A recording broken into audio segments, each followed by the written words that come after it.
I went into it knowing nothing, and as I read, I was shocked and horrified and disgusted. And I was also on the edge of my seat because I did not know what was going to happen. And so I was just like, oh my gosh, this book is wild. Hello, thank you for joining me here today at Why the Book Wins, where I compare books with their movie adaptations. My name is Laura, and today I am talking about The Island of Dr. Moreau, which was written by H.G. Wells and published in 1896. And I'm comparing it with three movie adaptations. So the first one is from 1932, directed by Earl C. Kenton, and it's called Island of Lost Souls. Then we have The Island of Dr. Moreau, directed by Don Taylor, released in 1977. And then another, The Island of Dr. Moreau, released in 1996, directed by John Frankenheimer. And this was suggested by Curious World, who commented on my video for The Time Machine, book versus movie. You should definitely watch that if you have not already. And I'm so glad they suggested this one because even though I had heard of The Island of Dr. Moreau, like I knew nothing about it. And so it just wasn't on my radar as a book to read, or definitely not a book versus movie episode. But after they suggested it, I read it and I loved it. So I knew I had to go watch the movies and do a full book versus movie. That way I could just talk about it to my heart's content. So thank you again, Curious World, for suggesting I read this book. And I do want to give a spoiler-free book review before I get into the plot details, because like I said, I loved this book. I went into it knowing nothing, and as I read, I was shocked and horrified and disgusted. And I was also on the edge of my seat because I did not know what was going to happen. And so I was just like, oh my gosh, this book is wild. So if you like weird, twisted stories, then you should definitely read this one. The book, like, it kind of reminded me a mix of The Beach, the book by Alex Garland, not the movie, the book. It reminded me of that, along with like Annihilation by Jeff Vandermeer. So I know both of those books were written well after The Island of Dr. Moreau. So I'm assuming both writers were influenced by H.G. Wells, which can be said for like so many writers, right? Because his work was so influential. But I will say, as with The Time Machine, I talked about this, how like something about Wells' writing I have a hard time connecting with, because like he comes up with such fantastic stories, and like they always have such great commentary as well, and so many interesting themes going on. So like I love these ideas and concepts he comes up with, but his writing style, it's just, I wasn't as immersed as I could have been had this been written by someone else. And as creepy and as horrifying and as like suspenseful as it was, I gave this 4 stars, which I was tempted to give it 5. But I think what kept me from giving it 5 stars is that I feel like everything that made this book great would have been even better and more elevated had it been written by someone that I connected with more. It almost sounds like it's written in like a, I almost want to say a stuffy way,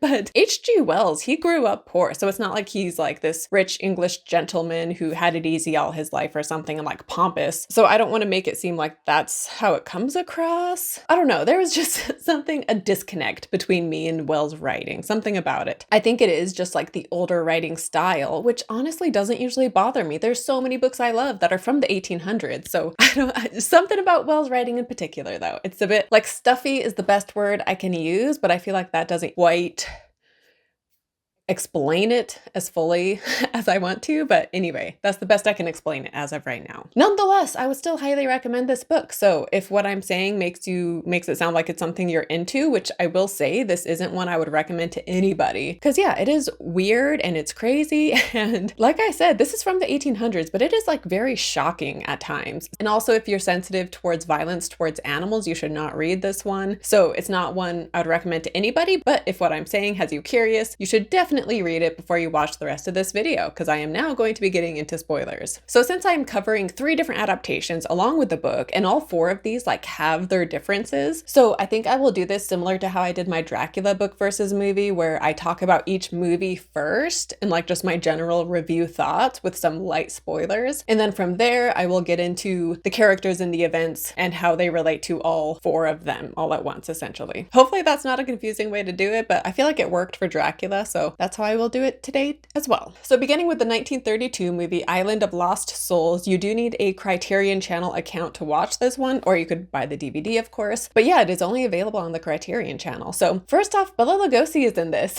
which is funny. I was just talking about Dracula. Dracula came out in 1931 and this came out in 1932. So I don't know if this was before Dracula became as big as it became, because it seems odd that Bela Lugosi would be in like a fairly small role, and he has so much makeup makeup and stuff on that you can't even tell it's him. So yeah, I thought that was really interesting. He's great in the role, but like he's not even recognizable. But yeah, as far as the movie itself, I did really enjoy this, and Charles Laughton plays Dr. Moreau, and he was amazing in the role. Like you can tell, like he is just soaking up this character, right? Like he is just serving such personality as Dr. Moreau. I was just loving his performance, and everybody is great, but he was definitely a standout. And then the makeup is really good too. Like the practical effects, the makeup that they did with the creatures, I thought was really well done. A lot of them do kind of have a similar look. So in the book, like the creatures are so varied in their appearance. And in this one, we do have like a guy who looks more like a pig, but a lot of them just look like some kind of ape men, like hairy ape men or something. But nonetheless, considering the time, I did think it was really impressive. And H.G. Wells was alive when this movie came out. He died in the 40s, I believe. And he apparently did not like this movie because he felt like they focused too much on the horror element and not enough on the social commentaries that he was making. So I thought that was interesting. I wonder what he would have thought of the other movies. But yeah, at the end of the day, I really liked this one and I would definitely recommend it. And then the 1977 movie, we have Burt Lancaster playing Dr. Moreau. And I love Burt Lancaster. He's a great actor. But in my opinion, he was an odd choice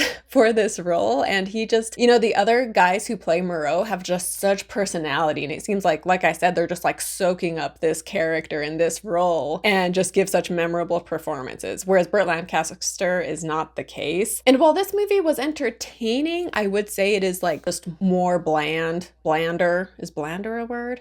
This movie was the blandest of the three, I would say, and the most forgettable. Like the makeup, again, the makeup in all versions is really well done. And here again, the creatures, they look great. And I also will say that I watched this movie the same day I watched the 96 movie. And thinking back, the 96 movie was just so much more memorable than this one was. So as I'm thinking back on it, like so many things, I'm just like, it just doesn't stand out in my mind. And it was the most forgettable of the bunch, I would say. Having said that, this movie has some crazy scenes with real animals, like big cats like tigers and things, and like this giant ox looking creature, and just they're literally like wrestling with these tigers, and there's a part where they let all the animals loose and some of them are like holding on to an animal as it's running out of a building, and it was just insane, some of the stunts they were doing with these live animals. And yeah, despite my complaints, I think if you're a big fan of Dr. Moreau in general, this is worth watching because it does have its admirable qualities and things I liked, which I will get into. I'm just saying, of the bunch, this was the most forgettable. So on to the 1996 movie. This one was just so crazy and so wild and so entertaining. And I just really enjoyed watching this one. Like I said, I was just like so entertained the entire time. I was never once bored at all, and the performances I loved. The makeup is incredible, and the creatures here, like as I was reading the book, the creatures looked the way this movie has them shown. So this one, the creatures look the best, I would say, from all versions. It is also the most recent, so they had more, you know, options at their disposal. And there is some CGI, which is kind of iffy, but yeah, the practical effects here, I was very impressed with. But it's funny because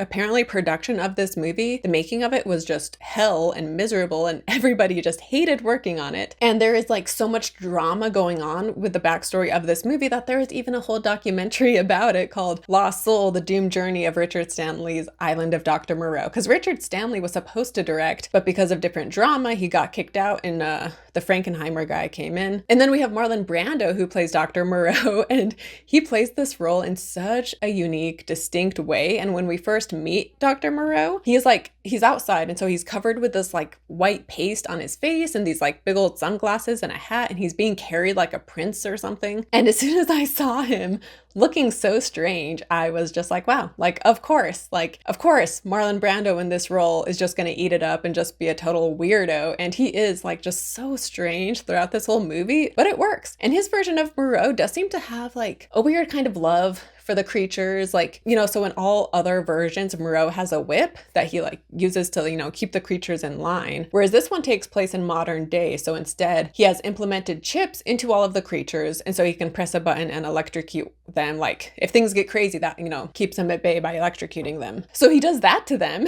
And obviously like the creation of them is very disturbing, but nonetheless, he does seem to see himself like as their god, and he wants to be seen as like a loving, godly father, but obviously, he's very demented and narcissistic and twisted, and he also hurts them by electrocuting them, and the creation of them was hurting them anyway. And yeah, he's just a very twisted person, and Brando just is so over the top throughout this entire movie. And there's also a scene where he has this like can on his head, and then they put ice water in it. And Marlon Brando, like, they filmed this in Australia, I believe, and it was just crazy hot. And so Marlon Brando, just in real life, put this can of ice on his head, and he just decided like this is going to be in the movie. And so it was. And apparently he told the director that he wanted it to be later revealed that when they removed the ice can off his head, that they would see a blowhole and realize that he is turning himself into like this part dolphin creature. However, the director was like, no, we're not doing that. But Brando, like, I've heard so many stories about him and how he is such a pain to work with, and the same is said for this movie. He was just very difficult to work with, and Val Kilmer took the role in this movie because he wanted to work alongside this Hollywood icon. But Val Kilmer and Marlon Brando did not get along, and their,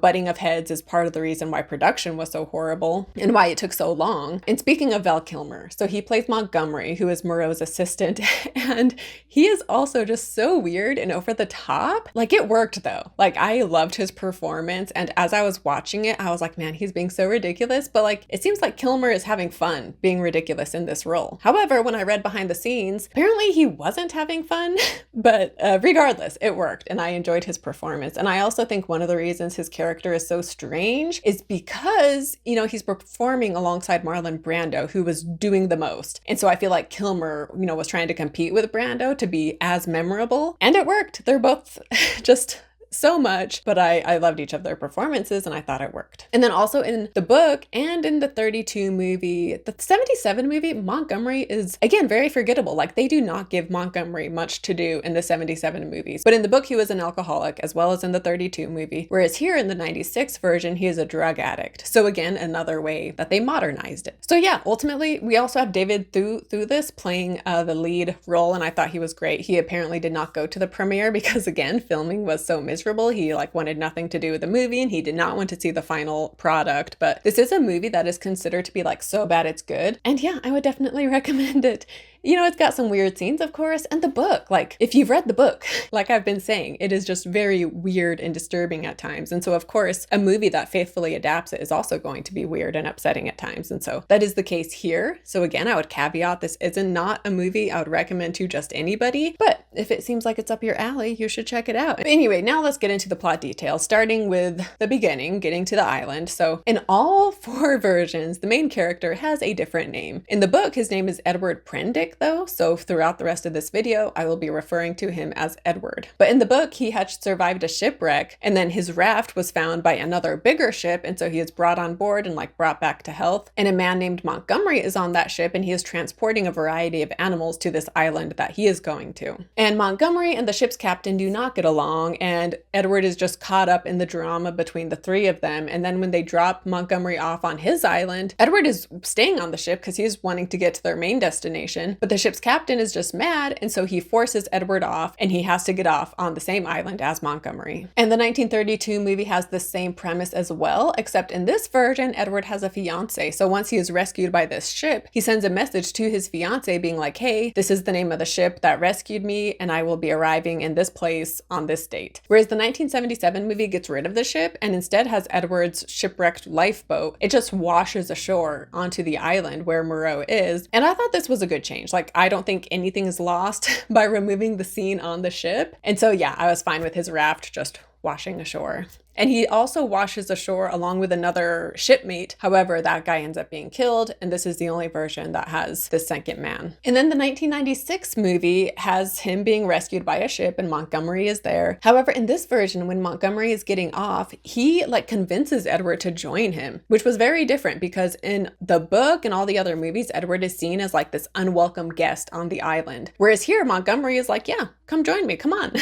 And he does, of course, have ulterior motives, which we will talk talk about later. But Edward soon learns that Montgomery is assisting a man named Dr. Moreau, and he remembers hearing about Moreau because in London, Moreau had been a controversial doctor, and eventually people thought he took things too far, and so he kind of became an outcast amongst the community. And so Edward is like, oh, Moreau, like I haven't heard about that guy in decades. But when he was like in England, he did a lot with like blood transfusions as well as vivisection. And vivisection is when you are like experimenting on animals, but you are not giving them anything to numb the pain. And so it is just very inhumane, obviously. Both the experimenting on them just for the sake of experimenting, but also not giving them any anesthetic. And in the book, there is a puma that is taken to Moreau's lab. And while Moreau is working on it, Edward can like hear the cries of the puma. And it gets to the point where he's just like, oh my gosh, this is driving me mad. Like I cannot take this anymore. And so he leaves their encampment to go like walk around the island. And he sees a creature, it's a creature that looks like a man, but has a lot of animal mannerisms and movements, and it's just like very disturbing. And this man creature is on all fours, and he's drinking from the lake, but he's like sucking the water the way an animal would. And so he's very like disturbed by this. And then he also ends up like being chased by a strange creature. And then he also sees a bunch of rabbits that have been killed. Or maybe he just sees one. Sorry, it's not a bunch. He sees one rabbit that has been violently killed. And most movies do keep the scene of him seeing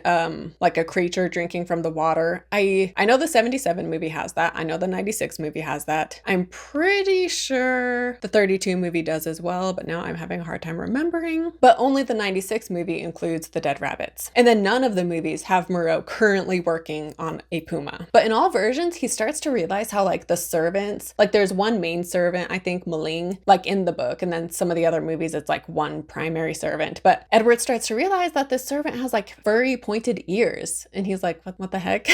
And then in all versions, again, Edward eventually goes into Moreau's lab and he sees a human-looking person that is being worked on. And so in the book, he begins to assume that Moreau is doing some kind of weird experiments with both humans and animals. And he is worried that he is going to be Moreau's next target. So he's like, I need to get out of here. So he runs away into the forest and he comes across this like ape man type person. And the ape man makes a big deal about how he has 5 fingers. And so Edward shows he's like, oh, I have 5 fingers too. And he later realizes that the reason for having 5 fingers is a big deal is because so many of these creatures have like mangled hands and they'll only have like 2 fingers or something. Like very few have good looking hands and very few have 5 fingers. And this ape man takes Edward to this like cave area where there's a bunch of other creatures there. Like, you know, we have the ape man, but there's a bunch of creatures who just look like all sorts of different types of animals mixed with humans. And there is one main guy called the Sayer of the Law. And so he shows up and he's telling Edward what their laws are. And as the Sayer of the Law is saying it, all of the other creatures like recite it in unison as well. And the laws are not to go on all fours. That is the law. Are we not men? Not to suck up drink, not to eat fish or flesh, not to claw the bark of trees, not to chase other men. That is the law. Are we not men? And they say that is the law. Are we not men? After each of those things, I just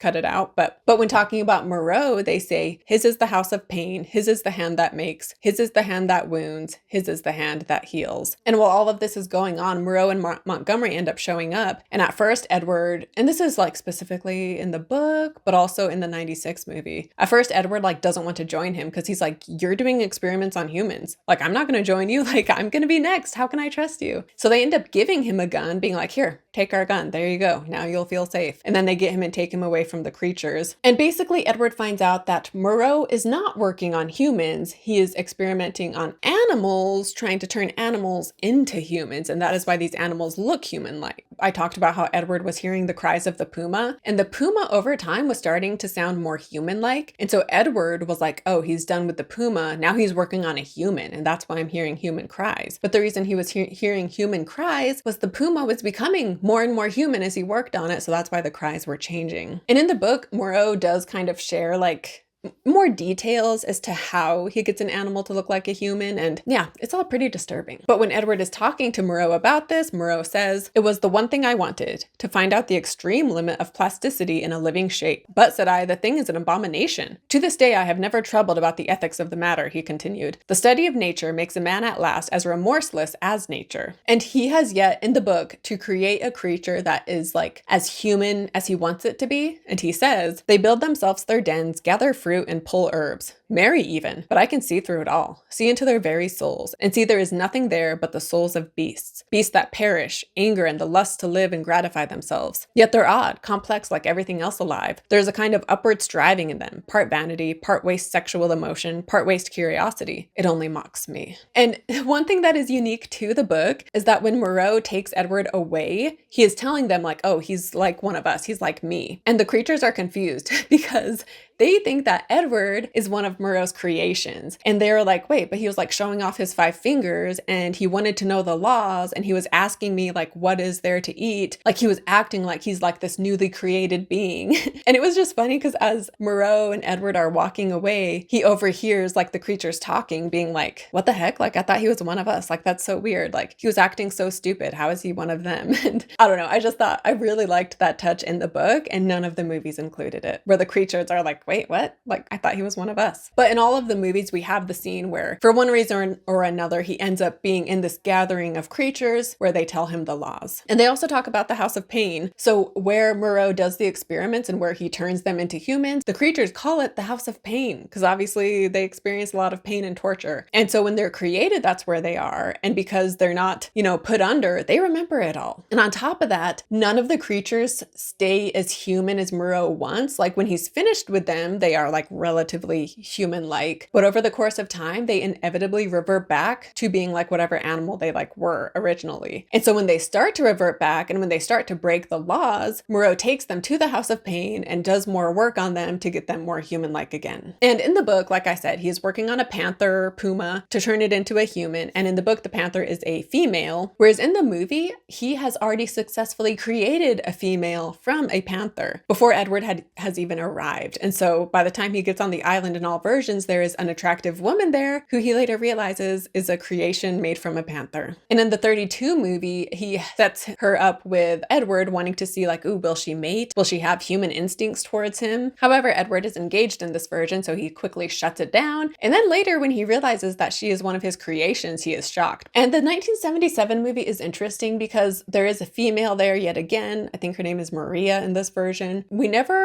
It's never straight up said like, oh, she is one of my creations. I made her from a panther. I feel like in the other versions, in the 32 movie, they, give her this like eye makeup that kind of makes her look cat-like, and just the way she acts and even her look is like kind of distinct. And so in all versions, she's attractive, but in the 96 movie, the actress, I forget her name, but she also has like a distinct look where you could like almost believe she was made from a panther. Like not really. They all look too good, ultimately, is what I'm trying to say, is that all of the women playing the panther are just way too human-like and way too attractive. And Moreau's been doing this for like 20 years, yeah? But even after 20 years, like he would not be able to create someone who looks that good, especially because in the book, he is not working with humans at all. This is just animals. If he was combining animals and humans, then sure, that's not the case. Like this is 100% animal. So how the heck did he make one that looked so good? And in the 77 movie, Barbara Carrera, I believe, is the one who plays this character. And she is stunning. Like she is absolutely gorgeous. So one, Moreau apparently made a very realistic looking human. And two, she also is just like absolutely beautiful. So I felt like it was a bit too far of a stretch, is what I'm saying. But yeah, anyway, in this version, he and her end up like even having a relationship and they're intimate with each other and he wants to escape with her in the end. And real quick to get right to the end, they escape the island and he sees a ship because they're on a raft and he sees a ship approaching. So he's flagging down the ship and his back is turned. And as his back is turned to Maria, the camera goes and looks at Maria and we see that she is starting to revert back to her cat-like ways. And then it goes back to Edward. And it ends like that. Like we never see Edward's reaction to her being, a creature, because up until this point, he had thought she was human all along. And so I was kind of shocked that the movie ends without us seeing his reaction. Like, what? Like he must have been like so horrified and so disgusted and so like, oh my gosh, like what have I done? And yeah, I'm curious, like, did he still take her with him? Did he toss her overboard? Like what would he even have done? Like, I don't know. But anyway, I don't think he would have killed her. I think he probably still took her aboard the ship, I guess. But anyway, yeah, so that's the Panther woman in the 77 movie. In the 96 version, again, we have a woman playing the Panther lady, and she is definitely an important character here. She is with Edward when he goes and sees the people in the cave telling them the laws. And I think she must think that he's a creature too, because the way she treats him, it makes it seem like she thinks he is one of them, I think, is kind of what it's implied. He thinks she's human, she thinks he's a creature. her. But pretty early on in the 96 movie, Edward is told like, oh, she is one of them as well. So it's not like the 77 movie where he goes the whole time not knowing. And then also I talked about how Montgomery like wanted Edward to come onto the island in this version. And near the end of the movie, Edward realizes that they wanted a human on the island because they wanted to do something with his DNA and like combine it with whatever science experiments, potions they had going on in order to stop the creatures reverting back to animals. And so I'm assuming it would have meant his death. I don't know, but that is why they wanted him, was to help get his body, his blood, whatever, in order to stop them from turning back to animals. And then the 1932 movie has like its own ending. So I'm going to wrap that one up first right now. So remember, I said that when he was saved by that ship, he sent a message to his fiancee, Ruth. This is the only version where he has a fiancee. But because he sent that message, once the ship arrives, Ruth is waiting for him. And when he does not get off the ship, she talks to the captain and he admits what happened and tells them where he left Edward. And so she and another ship captain go to that island to get Edward. And so while Edward is on this island realizing like the madness going on, suddenly Ruth and this captain show up. And when they show up, Moreau and Montgomery and Edward, they all act like everything is normal. Like none of them let on that there are weird things happening. However, Moreau does tell them like, oh, like you can't leave tonight though, because the jungle is dangerous. So you'll just have to wait till the morning. And then when they go to bed that night, he has Ruth sleep in a room all by herself. Like I get it would have been inappropriate at the time for them to stay in the same room, but are you serious? Like, come on, Edward, like, you know what is happening on this island. How can you possibly be okay leaving her on her own at night, right? And of course, as she is sleeping, a creature tries to break in and she screams and chaos ensues and the captain ends up dying and the creatures revolt and the creatures end up getting Dr. Moreau and they take him to the House of Pain and then they kill him and like stab him with the scalpels that he had used to torture them, which was a surprising ending for 1932, I would say. And then, you know, as all of this is happening and the island is, you know, being set on fire, Ruth and Edward ultimately are able to escape and they sail away to safety. The end. Oh, and also they try to bring Lota, the panther woman, because she was good too and wanting to help them. They tried to bring her to save her. However, she dies defending them. But getting back to the 77 movie, the 96 movie, and the book, so there is a part in all versions where they see that one of the creatures has been killing animals. And so Moreau, and that's breaking one of the laws. And so Moreau is trying to find who broke the law. That way he can take them back to the House of Pain and, you know, get rid of that animal side of them and get them more human again. And so in the 77 movie and in the book, they find out who killed the animals and the creature like tries to run away because obviously he doesn't want to go back to the House of Pain. And so Edward ends up finding the creature first and he and the creature both know that what is in store, like that creature is going to be put in so much pain. And so Edward ends up shooting the creature to save it, you know, to put it out of its misery. And so that happens in the 77 movie as well as the book. However, in the 96 movie, they get the creature who had done it and Moreau, like maybe he still would have taken it to the House of Pain. We don't know. But he says like, oh, I forgive you. But after he says that, one of the other more domesticated creatures who like works inside the house, he ends up shooting the creature that had killed the animal. And Moreau is very upset being like, wait, what did you just do? And Montgomery had given the creature the gun in order to kill the other creature. And so again, like Montgomery in this one, like he's just kind of a loose cannon throughout this movie. And it seems like he is trying to sabotage things and also just kind of going a little crazy. But in the 1977 movie, so Edward is kind of making a fuss about everything. And he is also wanting to escape with the panther woman who he does not know is a panther woman. But ultimately Moreau like is able to tranquilize him. And then when Edward wakes up, he is strapped to a table and he is now the one being experimented on. And Moreau is trying to do the opposite where he had been trying to turn animals into humans, but now he wants to try to turn a human into an animal. And he's like, you know, this way you can tell me what you're feeling and what's going on in your body. So I'll be able to learn a lot by this process. And this is the only version where Edward is experimented on. However, while this is happening, Montgomery thinks Moreau has taken things too far. And so he pulls a gun on him being like, you know, let him out. Where are the keys? And so Moreau like agrees. However, when Montgomery turns his back, Moreau takes out a gun and shoots Montgomery. However,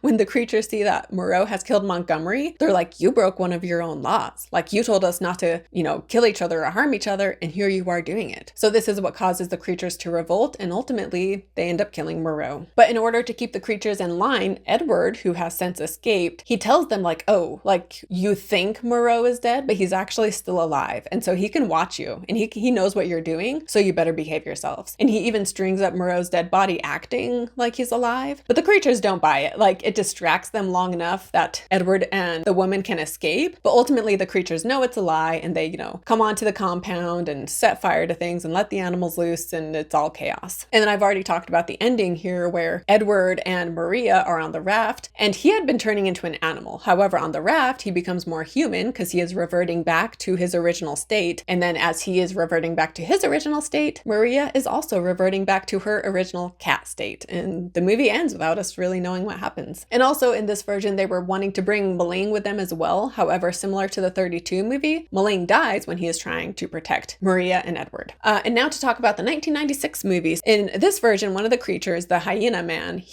because remember I said that in this version, Moreau puts implants in them in order to electrocute them and keep them in line. So the hyena, I keep having a hard time saying that word. The hyena man, he realizes they have implants in, and he takes his implant out, and then he leads a revolt. And so other animals that are, other creatures that are with him, they also take their implants out. And then they go to Moreau's home. And at first, Moreau, like I said, he has this weird love for them. And so initially he's fine with them being there, and he's playing the piano for them. But then he realizes something is wrong. And so he gets the electrocute shocker thing, and he tries to electrocute them, but it does not work because they all removed their implants. And ultimately, again, they end up killing Moreau in this scene. Meanwhile, Montgomery, he is all drugged up. And like I said, he's been going crazy all this time anyway. And he decides to ruin the medication that helps them stay less animal-like. And he also passes out drugs like Molly and shrooms and whatever. He passes out to the animals. So then they're all high on whatever drugs they have. And amidst all of this, Montgomery ends up being shot again by one of the more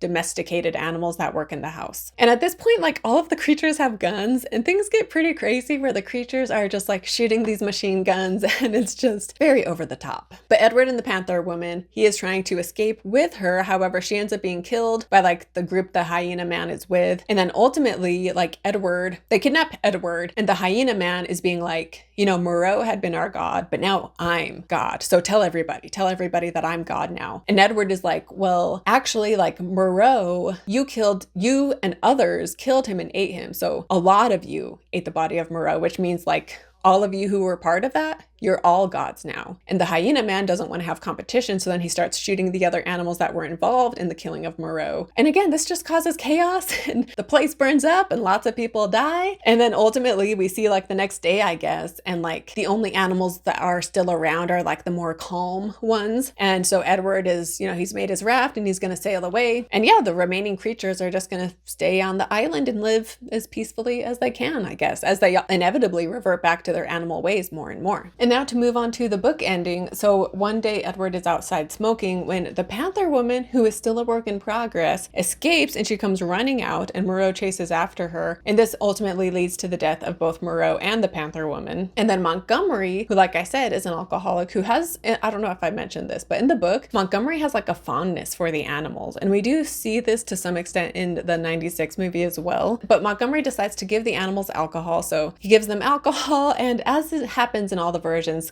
chaos ensues basically, and the place ends up, people die and things catch on fire. But then Edward, who has no means of escape, he has no choice but to then just stay living on the island, and he is there for another 10 months with the remaining creatures. And he tells them that Moreau, he's you might think he's dead, but he's actually not. Even though you don't see him, he sees you, he knows what you're doing, so you better behave yourselves. And the animals believe him. And in the book we read, "They were staggered at my assurance. An animal may be ferocious and cunning enough, but it takes a real man to tell a lie." And so he spends all this time with them. However, over the course of time, the creatures just become more and more animal-like. And so their speech, they start out being able to talk, but then their speech just gets more unintelligible as the time goes on. And Edward also talks about how he becomes more animal-like as well. And we read, "I too must have undergone strange changes. My clothes hung about me as yellow rags, through whose rents showed my tan skin. My hair grew long and became matted together. I am told that even now my eyes have a strange brightness, a swift alertness of movement." And then we don't hear many details of this time. We hear about early on as he is trying to, build allies and convince them that Moreau is still alive. But then for the majority of these months, we aren't told anything about the details of it. And he says, "There is much that sticks in my memory that I could write, things that I would cheerfully give my right hand to forget, but they do not help the telling of the story." Which that just really bothers me. I'm sorry, H.G. Wells, but that seems kind of lazy to be oh, there's so many horrific, terrible things that I could tell you, but I won't. It's like, what?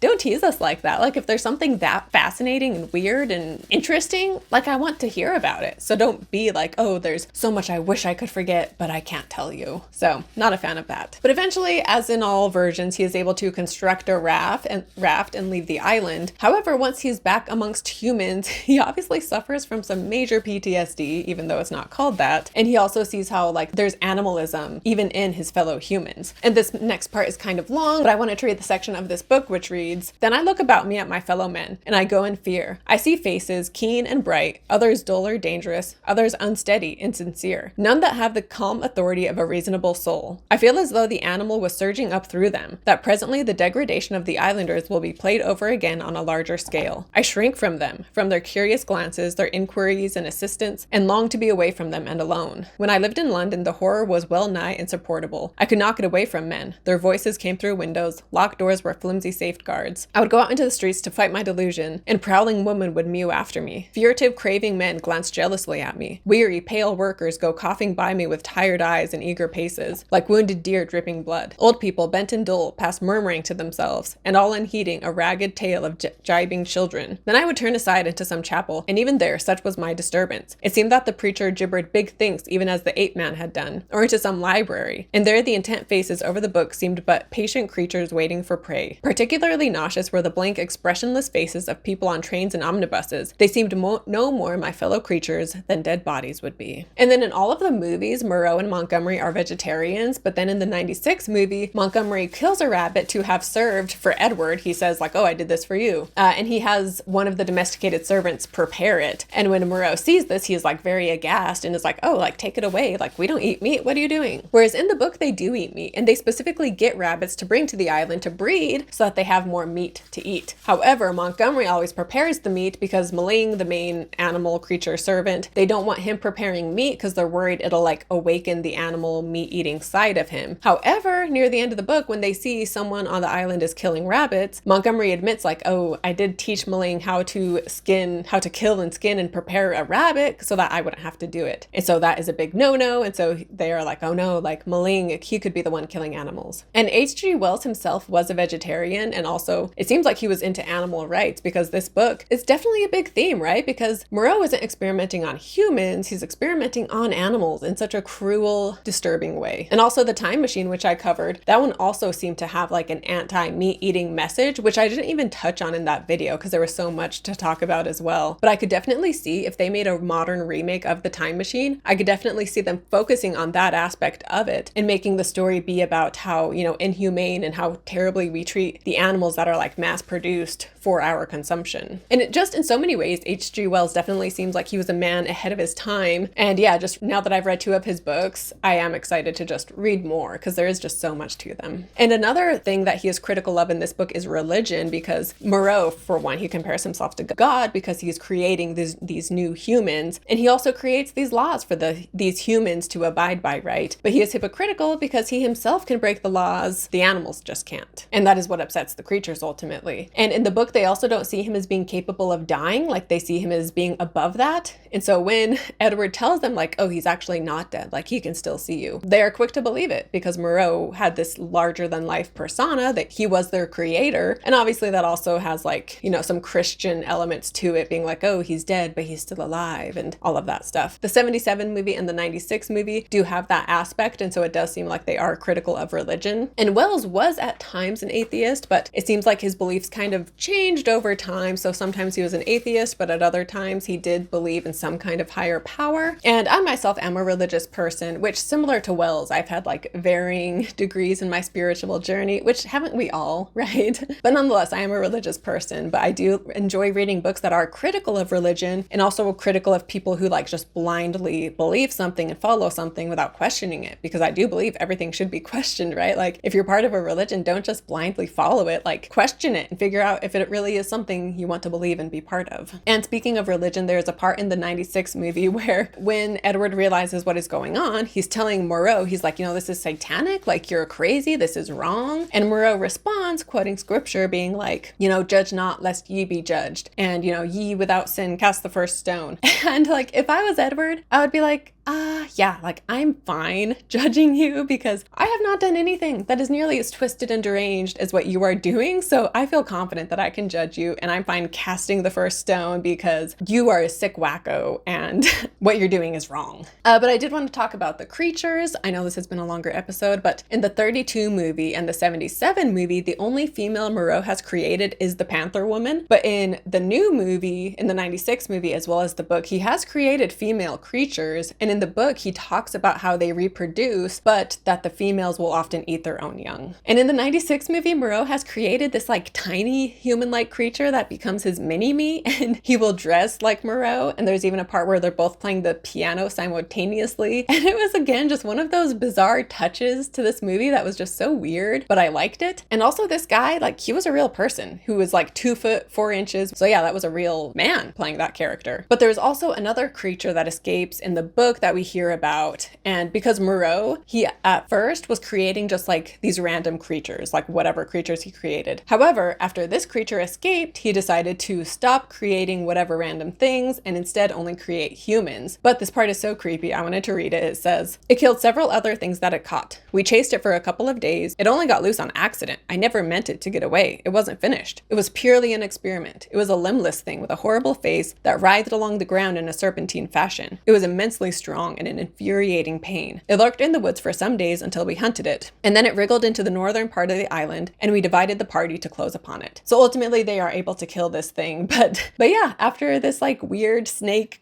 disturbing creature thing escaped, he was like, okay, I need to stop creating my own things and just create humans. As if that's not disturbing, which it is obviously, but anyway. Also in the book, we know he talks about how like he combines different animals together to create these creatures. Whereas in the movies, like it doesn't look like that's the case. They all look like they're based on one animal. The hyena man is said to be like a hyena swine, but he doesn't look, there's nothing swine about him. So I feel like even though I did like the look of the creatures in the 96 version, none of them look like a mix of creatures. They all just look like a mix of human and creature. But anyway, just another disturbing element of the book. And partway through the book, Edward is thinking of the creatures and the pain they endure, and we read, "I had shivered only at the days of actual torment in the enclosure, but now that seemed to me the lesser part. Before they had been beasts, their instincts fitly adapted to their surroundings, and happy as living things may be. Now they stumbled in the shackles of humanity, lived in a fear that never died, fretted by a law that they could not understand.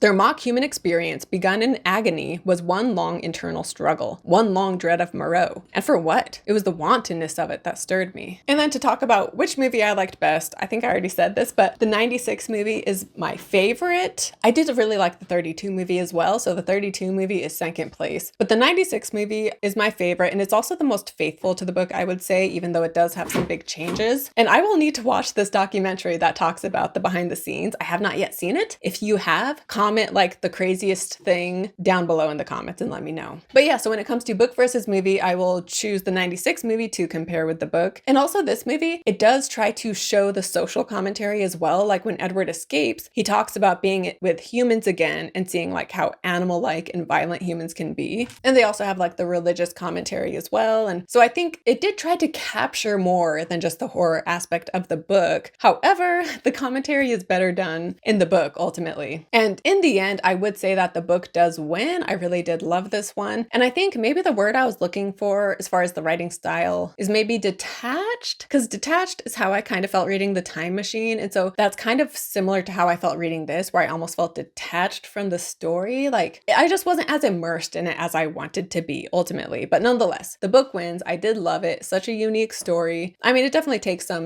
Frankenstein-esque aspects. So I feel like he was definitely inspired by that to some extent. But yeah, just a very unique story. And you can clearly see how this inspired so many other books as well. And there is also a book called The Daughter of Dr. Moreau by Sylvia Moreno Garcia that I really want to read now. By the time this video comes out, I probably will have read it. I will share my own comment, sharing what I think of The Daughter of Dr. Moreau and if I would suggest it. Of course, you can also follow me on Goodreads and find my book reviews there too. But yeah, thank you so much for watching this video. I hope you guys enjoyed it. Let me know your thoughts down below in the comments. Let me know what you think of all of these movies. movies. Let me know what you think of Brando and Kilmer's performance. Let me know how you like the 1932 movie. And let me know what you thought of Burt Lancaster and if you too felt that he was miscast. But yeah, thank you so much for watching. Don't forget to like and subscribe. And if you do want more H.G. Wells content, I will link to The Time Machine here on the screen. So again, if you have not yet watched that one, I think that episode turned out really well, and it is what spurred me to cover Dr. Moreau. So yeah, thank you so much for watching, and I will see you next time. Bye.